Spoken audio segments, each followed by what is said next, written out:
মামা, তুই ফাহিম স্যারের বাসায় গিয়েছিলেন? গেছিলাম তো। ফাহিম সাহেব ডাকছে তার ছেলের সাথে পরিচয় করা দাও তো। তো তার ছেলের সাথে পরিচয় হয়েছো? কেমন দেখলে তার ছেলে? ছেলে খুব ভালো, দেখতে খুব সুন্দর, ব্যবহার তার চেয়েও ভালো। আমার সাথে না খুব ভালো ব্যবহার করছে। ওই বাসায় কিছু খেয়ে আসুনি? খাবার সময় পাইলে রে বা, জরুরি একটা কাজ ছিল তাই চলে আসছি। তুমি একাই ছিলেন আর সঙ্গে কেউ ছিল? লুবনা, তুই এত পুলিশি জেরা শুরু করছিস কেন? ওই ছেলে সম্পর্কে জানার তোর এত আগ্রহ কেন? আমি তো ঠিক বুঝতেছি না। ওই ছেলে সম্পর্কে জানার আমার কোনো আগ্রহ নেই।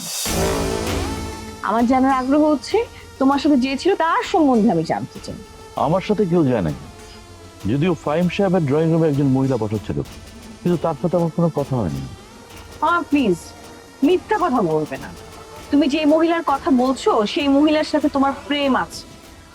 আমার না ভাবতে অবাক লাগে, মামির মতো একটা সুন্দরী মহিলা রেখে তুমি এই মহিলার সাথে ডেটিং করে বেড়াচ্ছ। তোমার প্রতি আমার যে শ্রদ্ধাবোধ ছিল না সেটাও চলে যাচ্ছে। তুই ভুল বুঝছস পা, বিউটির সাথে আমার কোনো সম্পর্ক না। বিউটির সাথে ফাহিম চৌধুরীর সম্পর্ক আছে। বিউটি ফাহিম চৌধুরীকে বিয়ে করতে চায়, কিন্তু ফাহিম চৌধুরী বিউটিকে বিয়ে করতে চায় না। এটা নিয়েই হলো সমস্যা। ও, ফাহিম চৌধুরী যদি বিয়ে না করে তাহলে তুমি তাকে বিয়ের প্রস্তাব দিবা? খুব ভালো, তো খুব ভালো বুদ্ধি বের করেছো। মামা, তোমার সম্পর্কে এতদিন আমি অনেক কথা শুনেছি কিন্তু কোনো কথা কানে নিয়ে নেই, কিন্তু আজকের ঘটনা, আজকের কথা তুমি নিজ মুখে স্বীকার করলা। স্বীকার করার কারণ হলো আমি বিউটিকে বোঝানোর জন্য সেখানে গেছি। ফাহিম চৌধুরীর সংসারে সমস্যা হয়েছিল এই বিউটিকে নিয়ে।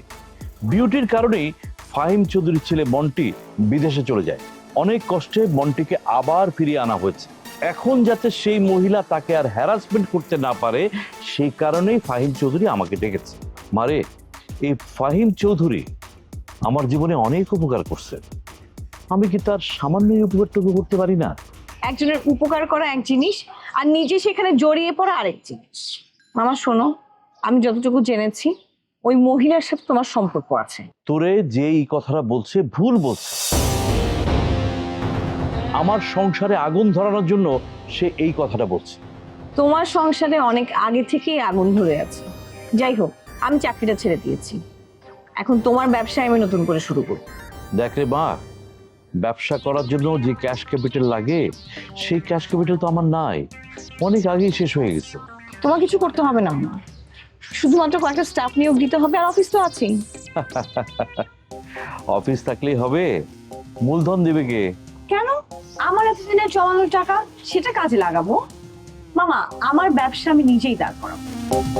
তুই পারলে আমার কোনো আপত্তি নেই।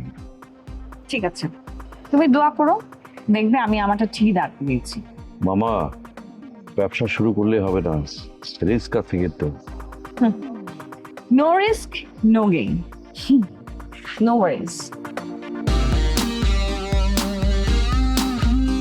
মামা, ব্যবসা যে কত রিস্ক সেটা যদি তুমি বুঝতা তাহলে তো অনেক কিছুই হতে পারতো। ঠিক আছে, নো রিস্ক নো গেইন, বলো।